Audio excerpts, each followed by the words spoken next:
All right, happy August. August 3rd? Something like that. Third, 2nd? I don't know, something like that. Beginning-ish of August. But more importantly than the date on the calendar, it's day one of our new ground phase. I am very excited. I have missed ground fighting, and I'm really happy we're getting a chance to get back to it. It really violates, that whole social distancing thing really kind of killed our... I'll tell you what, if I get you wrapped up in guard, you go, I'm like, oh, okay. That's the defense we have to teach. Like, yeah.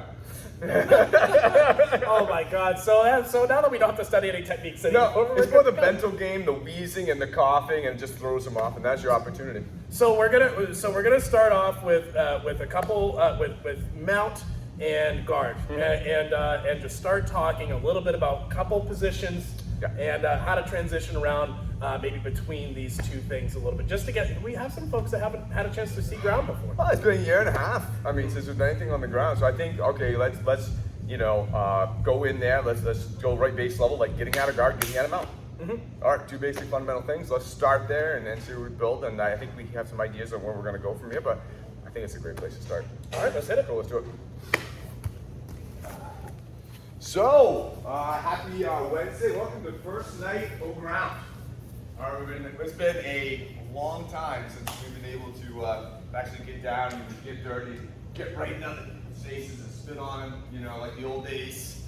I don't know if it was socially acceptable. We just, it became really socially unacceptable. So we've been dying to do this for a while. So I think a couple of you guys have done ground before. I know a couple of you guys, it's been a long time. I've never even seen it. So we're going to start, this phase, just the basics.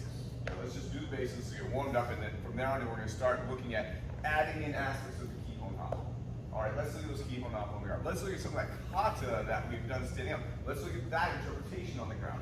Let's look at the follow-ups between, hey, remember those throws that we're working on? Great. Oh, how does that transition to the ground? How do we take Yoko Nagara, and how that goes back and goes into a ground fight? How do we go from there? Go look at locks, arm locks on the ground. Everything ground, look at knives on the ground. Holy God.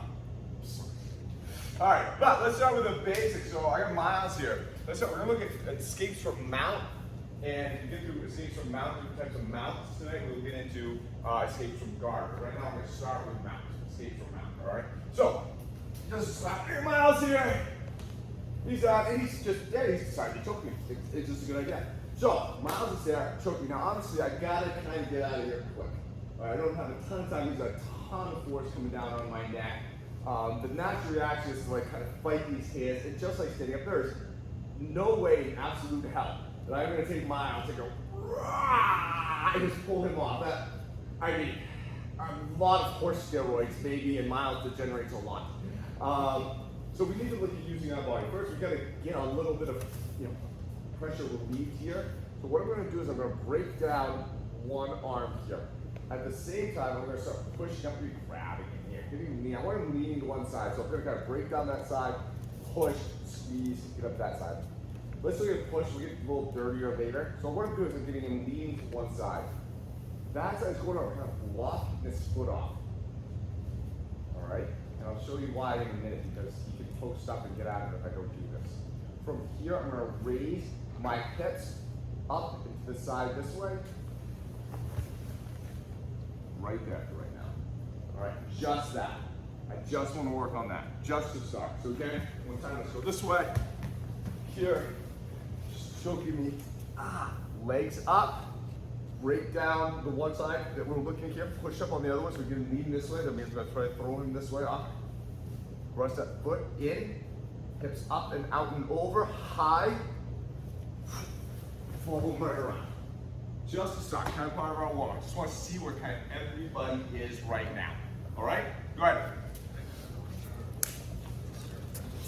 Again, we're just kind of taking a peek sort of where folks are at and sort of what you've seen. Like I said, I know we're going to have some folks who haven't had a chance to work any ground. And for some folks, you're going to be coming in and there's going to be, a large gap between the last time you got a chance to do some of this stuff. Let's talk about the mount position for a second. Mr. Miles, can I have you on your back? So mount position. Typically fights don't start here. Typically they don't. For this guy right here, the person on top, this is considered a pretty winning position. This is not a place that Miles ever wants to be in if he can avoid it. So we're kind of dispensing with a lot of the process that might get you here. We're starting here. The reason why this is a strong position for me is he goes to move around. He's carrying my weight with him. We obviously have a lot of striking capability. We have potential submissions that we can run from here. There's a lot of pressure on him right now. So this is, if you're in mount position, congratulations, your status is currently winning. Here's where Miles has a shot. If he just put your hips up for me, real quick. Yeah, there we go. Okay, neat. You still have a lot of strength in your hips and legs when you are the person being mounted. Even if there's a large size disparity, you could generally still get those hips up. So one more time, get those hips up for me. Sweet. Now I'm having to like lean back to counter that forward movement. One of the goals for what you're doing right now is going to be to try to take this person off balance. We do that primarily in two directions. Since we have the choke, we're collapsing that arm. We're getting collapsed a little bit to the side. And then if he lifts the hips, I'm being collapsed forward and to the side. You can see I'm going over Miles' right shoulder right here. So as he goes through and completes the movement, whoop, that's where we are. And now we're in this guard position, which we'll be covering here shortly. If the roles are reversed, here I am. I've got this choke on. Generally speaking, if he leans back and he's not choking me, yeah, I'm probably gonna have to start watching out for punches. My job is to try to get him forward and diagonally over my shoulders. So, bridge one, make sure you can bridge. Bridge your partner. If you don't bridge them, it's gonna be very, very hard to roll. If he goes and chokes, I don't bridge, I try to roll to, don't let me have it. Yeah, he can kind of come with me and I'm in some trouble. We're collapsing, and by doing so, I'm just really pulling my elbow to myself. That's it. We can have like some monkey bites or some stuff under here. You might even grab a wrist. But from here, I'm gonna bridge, I'm gonna bump. Place. Oh, there we go. Now we're winning the fight, sort of. Questions on that at all? By yourself? Actually, everybody does this, so lay down on your back. You can watch me first if you need to. That's just a good explain to it. I want us to bridge our hips. I want us to bump up with our right knee. We're going to put our right foot down and roll up onto the right shoulder. Great, like so. Notice that our hips are up in the air, our tailbone is pointed up, and then coming back down. We're lifting.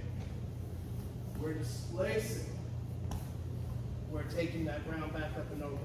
That's a good exercise to work on for just yourselves as you start getting into learning how to escape mount. There are other escapes too. Hopefully we'll have some time to look at elbow knee. But for now, really important that you guys understand how is balance working in this mount position. Questions? Keep going.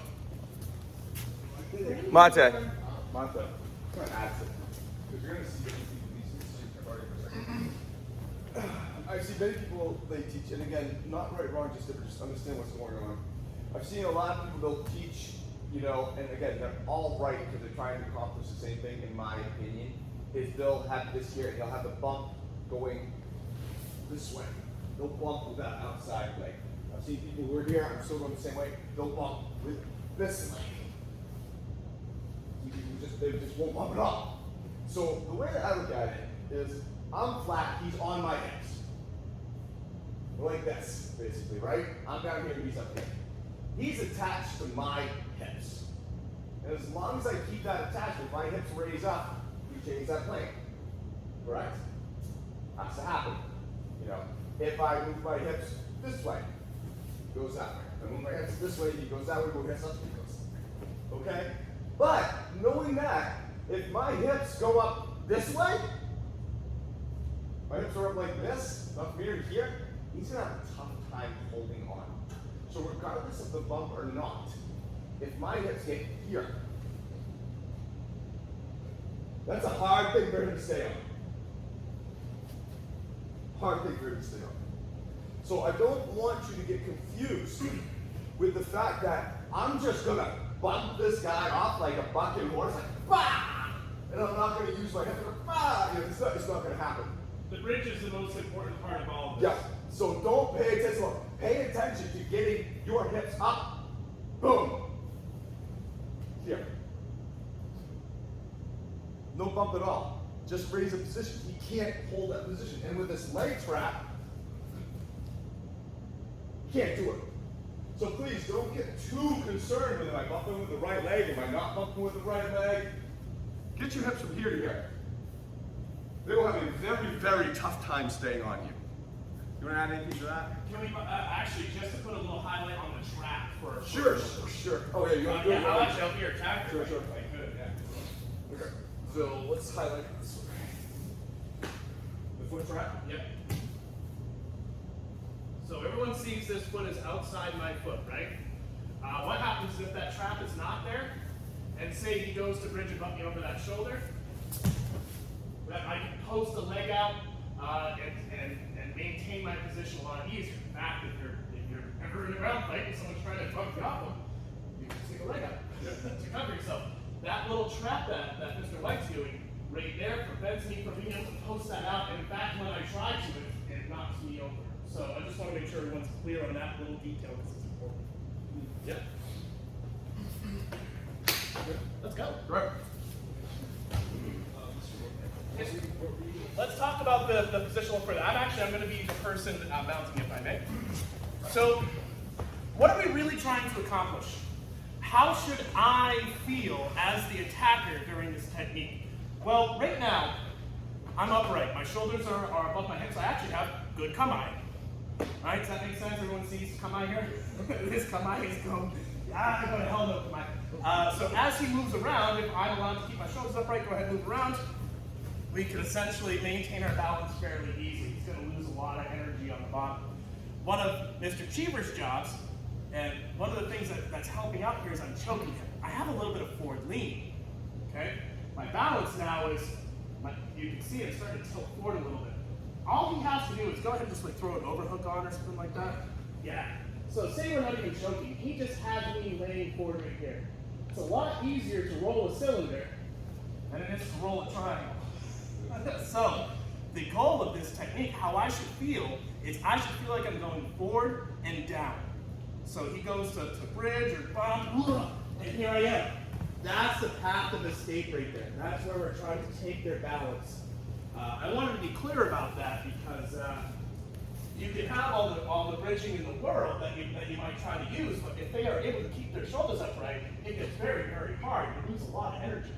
And they can throw punches the whole time. So hence why we're trying to attach them and break them down and bring them forward a little bit.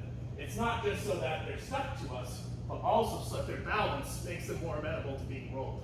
Does that make sense?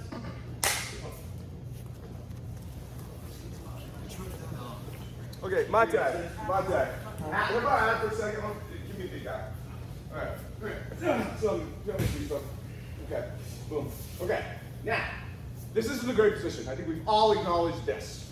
This isn't a great position. Not a lot of time. He's in a dominant position. He's holding my hips down. He's on top of me. But the one good thing is I am under his center of gravity. I am under his center of balance. This is a position we've all wanted to be in at one point in time or another, because on all throws, right, on throws, if you get their center of balance on top of your back, you're throwing them, right? Right? So great, his center of balance is sitting on top of one of the strongest parts of my body. So if I raise my hips up 10 degrees this way, he's going to have that same effect 10 degrees this way. It's just going to happen. Even if you tuck right in. Yeah, get right in there, stuff. Like hold right on, like a fucking bronco. All right?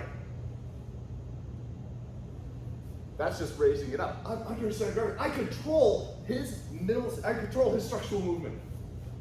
Now I'm going to take and actually go to here, and I'm going to flip my hips this way. I think you're watching the sweat coming in. All right. So I'm going to take my hips, instead of going up, I'm going here, and I'm going to turn them this way, which means his belt, which is on a plane that's on my belt, is going to go this way. Very tight. How are you going to hold on to that? Because you got your whole weight, like a cantilever, just falling off the side, pulling you off of me. You can't. It's Unless I let go. right. Unless you let go and hold something up, it will be very hard. Tight as you can. Tight. Very hard. Okay? So do we understand the correlation between his center of gravity being on top of me and me turning my hips this way? And what they would have to do to be able to hold on to that? Very tough. I still see people trying to blow people off of it. That would be like getting them on top of your body and then taking your arms and pulling them over. You would never do that. You get the center of gravity on top of you, great, you just throw them however you want. You get the center of gravity sitting on top of you, use that. Does that make sense? All right, go ahead. So for you guys, just because I want to pay attention to where this eventually heads. I mean, this one, so I have it right here. So after you congratulations, if you successfully bridge them off of you, you've gotten yourself out of a hell of a place. It sucks to be here. This is not a place you want to live.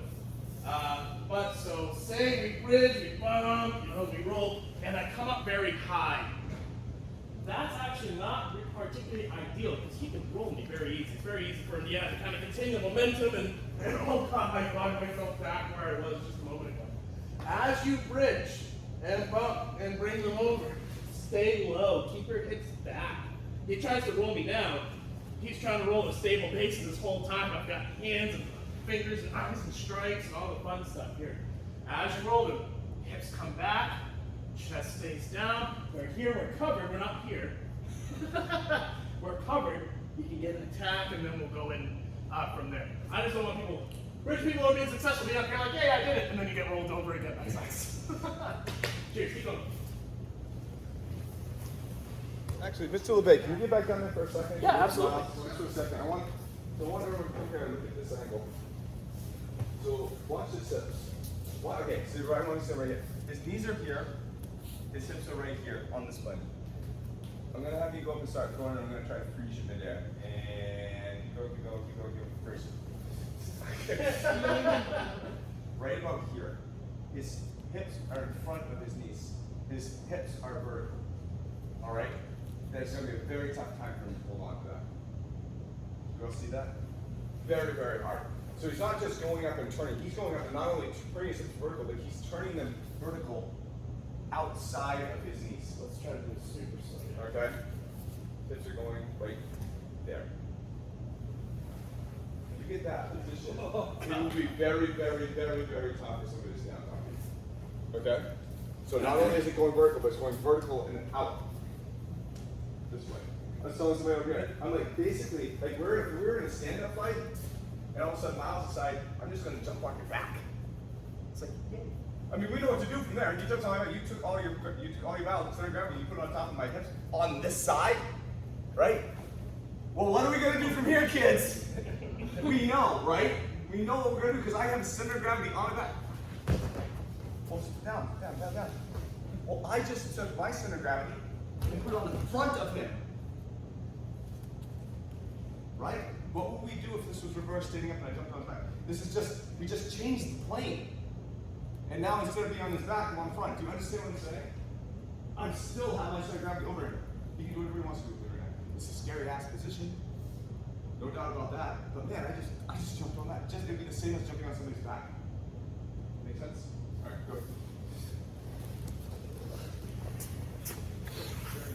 Mate! All right, after your switch around, I'm just going to give you another option. You can continue to work the choke response. That's absolutely something you can do. I'm just going to give you a second option. Because luckily there's a lot of ways to skin the proverbial cat here. Ultimately, I need him forward and leaning forward. Yes? Does that make sense?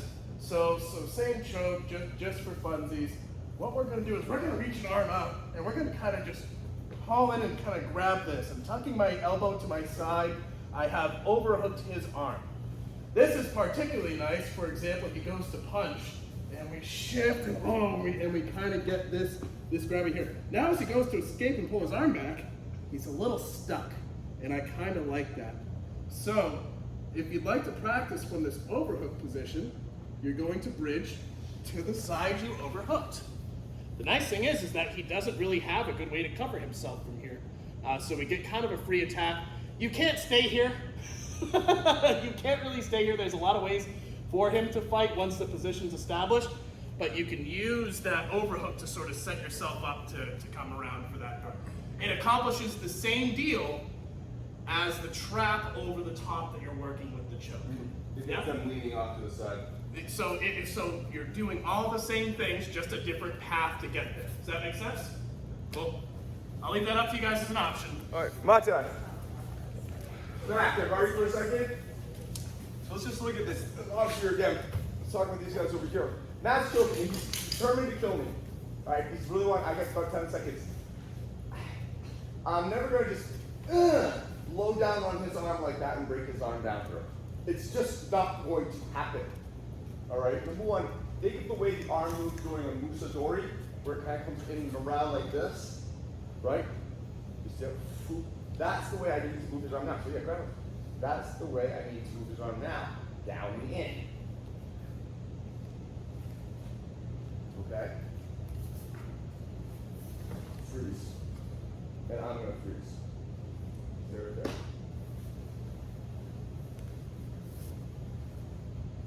I mean, Ishimoji on the ground, guys. That's what's happening with that move. That move is Ishimoji on the ground. This is pushing, this is breaking this down. So again, like I said, when we look at Musadori, right? This arm breaks down like this. It rotates down and through. It just doesn't come through. You see that? So if I have him on the ground, why would I think his arm works differently now? His arm needs to come down and through. So don't just, it won't work. We're here. This is pushing his arm down and through to his hip. This is pushing him up. All right, so it's helped transcribe some of the stuff that you guys have done standing up to the ground. This is one. This is doing Ishimoji, rotating Ishimoji on the ground. This is going from here to here. You stood up. You're grabbing on to me this way. Pulling back. That's what we're doing.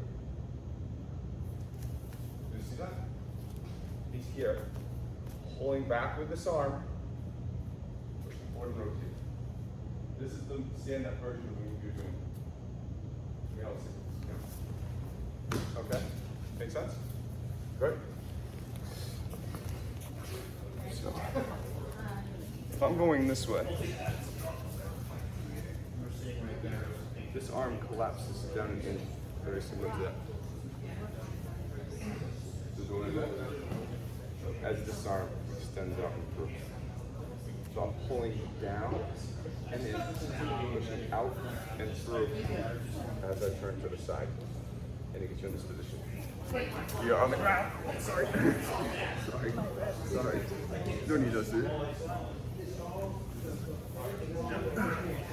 We're on the ground. Pulling down and through. Pushing.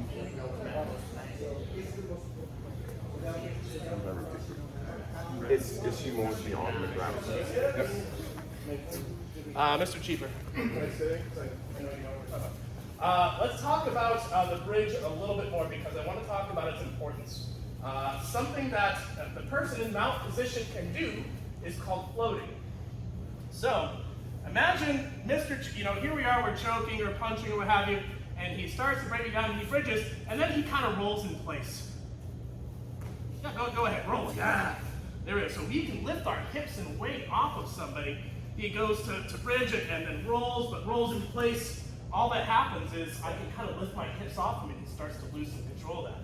Some guys will literally, in their attempt to be powerful, roll very hard and roll onto their stomachs. And now they're underneath you and you can choke them out. It's a tough place to be. It happens a lot when you don't bridge enough. So Mr. White keeps coming back to the point where we talk about where we're putting hips and how we're tilting them. Because without that stuff, you can put yourself in a lot of danger trying to escape. So when we're reverse rolls, go ahead and float. I'm going to do this wrong. It's so hard to do. So as I do this, I start to bridge and I try to roll. And this is him now having access to my neck and like this. This is horrible. That's a horrible thing. We don't want that. You'll see I rotated in place. I treated my body like a cylinder, not an oval. Your hips are an oval. We lift the hips, and then if you look at an oval on the ground, if it tries to roll in place, it'll do things, but if they float through, you want to come up and then have your oval flop over, of course. Does that make sense? So that's going to be kind of it is probably like the key component that makes this work. You can have everything else right, but if you don't have that bridge strong and you're not putting them off balance and until everything else is going to go down fast. That's all. Just want to make sure everyone's aware of that. You know what I'm saying? What he's saying is very important. If you just turn right around under them, they're just going to get off you for a second, release that friction, and just attack you. But what we were pointing out before, where those hips are turning horizontal, they're turning horizontal, vertical, outside of his knee. This way, like a book. Imagine a door that rotated on the central pivot. It's kind of a shitty door. Versus one that's hinged properly, it opens out and in. It's the same thing with your hips. They need to take that space as part of the doing. And if you don't have a good bridge, you can't do it. It's going to be very hard to do. And this point here that you're trapping, that's the hinge. That's the hinge that you need to go up and over. Does that make sense? Couple more minutes, guys. Don't be a shitty door. In action. Okay, so Mr. Adam raised a good question, which is, hey, doing this overhook, what are some things that might get in the way or some problems that can happen here? Well, if I have you down, sir. All right, we'll just kind of put ourselves back together. So say I'm here choking him and he goes to just try to get that overhook. All I have to do is kind of collapse my weight on it. A little bit, I'm not really giving up much choke, and his attempt to overhook me gets shut down. But what if, say he was going for the original escape, and he's starting to get me, and I can feel myself going, he starts to bridge, and so I post my arm to try to save my balance. That's his signal now, it's overhook. Oh yeah, and then bridge. So that's one way you might see an overhook actually come into play on the ground, not because you just tried to get it. That's another thing that can be worked against you by a more experienced person. But you get them off balance, they post. Great, overhook that posted arm, and then you can keep going. Like last minute, guys, last minute. So I've talked to Caulfield about this, and we just ran into this with Jackie and Miles, because Miles can actually literally go like this and sit straight up higher than Jackie can bridge. So picking his hips up is going to be very tough, because he actually needs to go like this and she can't quite reach him. So when we have, here Miles, sit for a second. When we talk about Gensake Nage, we talk about it from a couple different aspects. One is we go for this arm, and we pick this arm up and we adjust them over, and then we go, right? That's one way that we look at it. That's kind of the big way. The other way we look at it is like, no, not this arm, this arm. And then just have that one fit in, right? So let's look at the other side. The same things, same concepts happening down here. He's on top of me. I'm going to throw him this way. This is if I was attacking his arm, the big way. I'm going to pick him up, and this hip is going to pick him up, and it's going to move him off the side. Hips are going to go vertical, we're going to go. That's the big way. Well, what about the small way? Tucking this foot in, and I'm going to take this hip, and I'm going to put it to the outside of his calf. My hips are still going to get vertical, but I'm not attacking him with this side, I'm attacking him with this side. And I'm just going to scoot this hip over today. I'm also tucking in the foot a little bit more to bring that in, but I'm basically just having this, if we were standing up, and we were standing up, right here, I'm basically putting this hip right around him this way. So when we look at a sotogake, we say, oh, step outside over here. Or, no, just take this hip and go around in this way. Do you see what I'm talking about? We can go with this hip, or we can go with this hip. Same on the ground. I can pick him up the outside way and flip him over with my hips. Or I can be small and tight and have this hip go up and over his leg. And attack him. Okay? So it's just a different mentality. I really want you guys on this ground to really understand the connection between you and them. it's very nice. I mean, it's not nice position. It's very nice to have them that close where you have that much control over your dead body. The fact that if I move just a little bit, he will move. That's something we've all been searching for when we actually get a stand-up action. Like, oh, if I can control them, every one of my movements, the better. We're in that position, so let's use it. Okay? Everyone understand what I'm talking about? Yes. All right, good. Thank you, Mr. Carson. All right, so we're going to get some more time to look at bridging. You will have more of a chance to do it. And in fact, it's something we can incorporate to the next thing that we're going to do. So I'm going to leave this up to your choice. If you're a little bit newer and you really want to focus on where we're going next, which is guard and break and guard, that's fine. Start there, work on that. If you have a darker belt or you want to get the extra workout in, start from the bridge. And if you're the original person mounting and then you get bridged over, now you're the defender. Okay, so both approaches are great. But let's talk about guard position for just a moment. Sir, if I can steal you again. So I think guard position is something that we could spend probably 3 months on by itself. There's a lot of different variations, different types of guards that you can pull, different reasons why you might do it, and different ways of approaching the battle. But generally speaking, we're gonna start off with 2 types of guard for right now. So right now, go ahead and throw guard up. So right now, what happens is, if you can have a look at Mr. Cheever's feet, they're not crossed. This is referred to as an open guard. If he crosses his feet, this is a closed guard. Does everyone see the difference? Okay. So generally speaking, if you were, say, doing like competitive ground fighting, not necessarily like going out like cage fighting, something like that, guard is considered roughly 50-50. He has a lot of opportunities. I have a lot of opportunities, and yeah, may the dominant fighter win. But right now he's got guard, and we're going to start from open guard. What we're going to talk about is transitioning to mount. So this is going to involve a guard pass, and a guard pass is essentially me saying, I don't want to be stuck in your guard anymore. I'm going to take this elbow. So first off, I'm going to set my posture back. I'm going to have my butt between my heels and my shoulders up. I'm not going to be here. If I'm here for right now, he's going to tilt me and he's going to roll me over. He's going to tap my head and stuff like that. I don't want us to get to that mess yet, because it does get messy. So guards up. What we're going to do is we're going to settle back and we're going to take our elbow with us.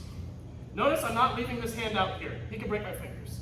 I don't want my fingers broken. I like my fingers. From here, I'm going to settle my weight down as I drive this elbow into his thigh. Once it starts to clear my thigh, that's when I'm going to kind of bend forward and cover my own head. Right? I don't want to be here. I'm getting punched. Here I am. From here, I'm going to put my knee on and switch my elbow off.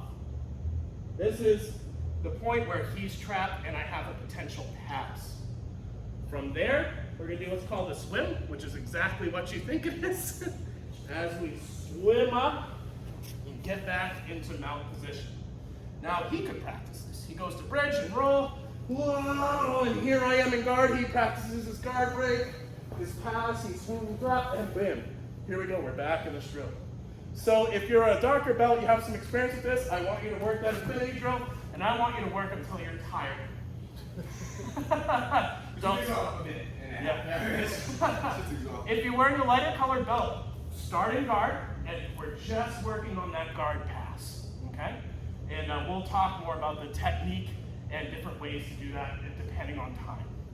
But any big questions at the moment? Okay, Mr. White, anything to add? The only thing I wanted to put on that, so the hawks, it's long legs, long levers. So one thing I'd like to add in this part is, and this is the other thing I really want to emphasize that. So if I'm here like this right now, I want you to look at his legs. They're pretty much straight up and down. Very hard for me to get my elbow into here to break that guard. And he's got long legs. He automatically closes this, because it's just a dominant position. So if his legs are up like this on this vertical plane, it'd be very hard for me to get my elbow in here. And on top of it, I'm pressing into my own leg. So there's nothing that can actually happen other than just piss him off. So on this, I'm gonna, like Mr. Lee said, I'm gonna lean back. I'm gonna drag his legs out and look more horizontal. I'm gonna get this leg out of the way, and this comes right into play. So now breaking that's very, very easy. And again, here, freeze. And then Shimoji. That arm comes right down in there. So there's that, and there's another aspect of this leg, but you guys just do one. So basically what I want to do, when you go back in that guard, move that leg.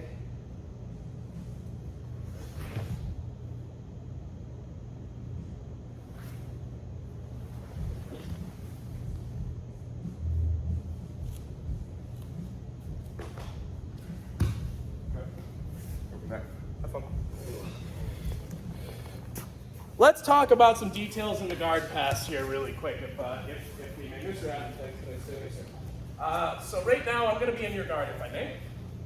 And what we're doing right now is, again, we're transitioning. We're changing one position for another. Generally speaking, if we're starting in a neutral position, which is guard, we're just calling it neutral for now. Keep it simple. I'm going to try to advance to a better position. Mount is a better position for me, worse for him. He doesn't want that to happen. Now, whenever you try to transition from one position to another, there are mistakes that you could make and things that you could do that make it much harder for you to get to the position you want to be. So let's wrap that guard up, and here we go, nice. So we're settling back, we're getting a hip back, we're getting some action here, we're starting to bring this down. One of the first things I'm seeing is, are people getting this over? Hands are staying down here and they're staying high up. What happens is if I stay high up, go ahead, grab my gi, just for funsies, and roll left. All of a sudden I'm in a lot of trouble. If you're transitioning and you're trying to pass somebody's guard, and especially if you're going for a full pass, like getting both knees across is a challenge against a trained person. Against an untrained person, maybe not so much. But here we are. What I want you to do is I want us to do two things. I want us to swim, which literally means swimming. I do this to control his biceps, and by thus control where his arms can go. He can't attack my face as easily from here. Can he still defend himself and do things? Yes, if I stay here, he can. But, the guard's back up. We're starting with posture, bring it down, and at this point, I'm really gonna listen to his guts. Okay, and I'm gonna be sliding my body up him, right like so. From here, we're recovering our posture. I don't want to stay down here forever unless I'm doing something with it, because he can attempt to roll. But the biggest things I'm seeing are people coming in high and not really using their arms very well to cover themselves. So remember, it's literally swimming. It's literally doing like a breaststroke style movement here to control the biceps and keep your weight low. Slide up their body. You'll be a lot safer for it. Keep going. Can I add a different take to this just for a moment? So, Mr. Cheever. So if we were going to Ishimoji, so if we're going to Ishimoji standing up, we would be here, correct? He's down here. Let's turn. Okay. So, if, again, like I said before, if I'm here and I'm trying to break his leg, if my leg's in the way, I'm relying on it to fall off to the side. The problem is this brings this up, and now this leg's here and it's now in the way. So I would have a tough time coming back. Now take my knee, come up from under his leg, and then go back up over his leg. That's very hard. But if I look at how we kind of blade ourselves in the Shimoji, I'm going to move this leg out from the beginning over here. Right into the middle. So now it's out of the way. So now this leg can totally drop down to the ground. I'm going to put this one back here, so that one can fall to the ground. And I'm laying on this leg. So this one's going to come up. From here, I'm going to keep this hip down, transition, hold my hips above his hips. Now I can just go right on. That's where the bus. All right. What I don't want to see is I don't want to see people hopping this leg. You hop that leg, your ass is forward every single time, guaranteed. All right, anybody knows anything that they're doing. All right. So we'll look at the positioning of your legs.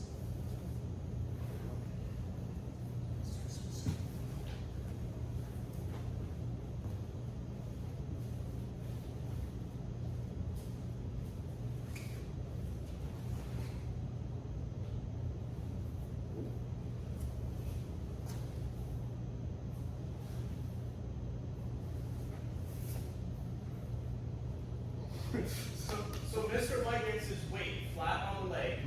This keeps the leg from being able to come in and block your attempt to pass the second hip over. Yep. Yeah, the first hip over is pretty easy. Yeah. Oh, Mr. Chief, yeah. That's just simple. Yeah. The second hip has to be the So pain. let's turn to face the group. So the first hit coming over is not particularly hard because if we trap this, we'll do this very gently. You've been great.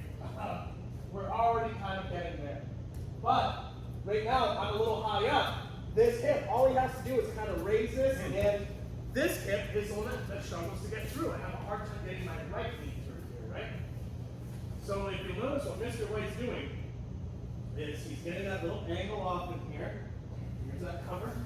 He's getting this, and this weight, like Larry said, listen to their guts, right? I have to lay on him to do that.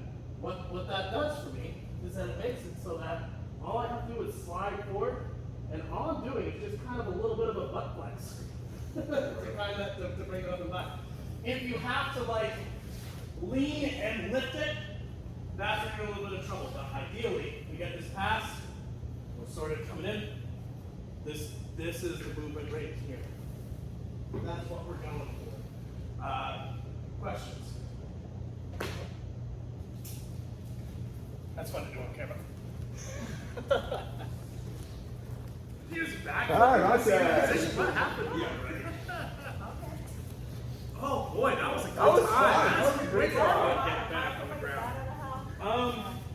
So a lot of stuff to cover, and I know one of the things that we're going to be looking for and trying to make sure gets through what we're doing is as you put it earlier, we want to see the key on hop as part of what we're doing here. So as we look at, so we're going to spend the next couple weeks, we're going to be exploring some more fundamental positions, side control, maybe north-south, scarf hold, a couple other ways to kind of just starting positions. But once you guys have your positions kind of nailed in, you have a little bit of transition ability between your positions, you'll start seeing where all the rules that you learn in terms of good movements from standing and doing stuff from keel and hop hold, that stuff starts to appear for you. We didn't get a chance to explore it today, but if I have Mr. Adam here, showed that we had earlier. Well, gee, we looked at some wrist lock. Oh, sorry. Right. We have wrist locks. So you might have, for example, home gyaku. Absolutely doing home gyaku ground fighting as well. These are all things that are still possible. If he's in mount. Oh boy, we started here, right? And here we go. We're moving over now. We're taking kind of space, and all of a sudden, oh, here we go. We're also locking in for home gyaku right here. All these things start to appear as part of your transitions and your positions. Thank you very much. So keep an eye out for those. You'll be seeing more of those come along as we go. Mr. White, Yeah, no, he's exactly right, and I definitely want the higher belts to pick it up. Lower belts, I want you just to kind of, get the feel and get over that angst of having somebody just counting on you. But I was talking with these guys today. It's basically what we were doing on that ground, on that breaking that guard, is we were going back in the Shimonji, going into an E-hand like this. That's essentially what we were doing, but we were doing it on the ground. And we just had to adjust the fact that we were in that world. But the backing up, the extending the leg, the elbow coming back in, that's the break. The shifting and moving forward, that's moving into E-hand. And the 1-2 is that's clearing the legs. we talk about good movement, and one of the things that we're proud of watching you guys is how you can move. So you're standing, you have full 360 degrees of movement. When you think about it, when you're on the ground, the plane from the ground underneath you is 180 degrees of space you can't move into. So normally you can back up and move sideways and stuff like that, like, in standing position, but in the ground, that's reduced by half. That's And gravity. Yeah. There's kind of that gravity thing going on too. Yeah. But your structure and a lot of the same rules that make good kamae and good movement standing are also apply on the ground. And we look forward to going through some more of that with you guys. I don't know, Miss White, anything else? Yeah, I mean, just like we say with weapons, these aren't ground techniques. These are techniques done on the ground. This is taijutsu done on the ground. The rules have just changed. You know, the environment has changed, but the taijutsu has changed. So please don't think, oh, this is a whole new set of stuff. It looks like a whole new set of stuff, but it's just because we have to alter. We're altering the stuff that we're doing because of this new world. That's it. This isn't a whole new world with whole new techniques. Does that make sense? And so I'm going to try the best as we can to try to draw off some of that knowledge and some of the stuff that we've seen before. So you can say, oh, somebody's jumping on my hips. That is the same as if they were to jump on my back. I would love if they did that, because then I know they can flop them. Because I have control. Their center of gravity is over one of the strongest parts of my body. That's what's happening when they're sitting on top of you this way. Okay, great. Now that you see that, I would adjust and move this differently, knowing that, oh, this is blading my body when I go back into this. This is exactly what it is. So we'll try to, as best we can, pull from that other stuff that you know and see from stand-up that you looked at for the last year or so, or the last month, and try to incorporate that in so you can kind of see that. Any questions? Good sweat. It's good sweat. All right, we'll be looking at this again on Saturday, looking at more, and hopefully, and I think we'll be able to even get onto some even more interesting kind of angles and work with this. All right, this is fundamentals. This is fundamental. We got to have this before we move on to the really fun job. Fair enough. All right, nice job, guys. Nice work. Nice work. Come on, good job.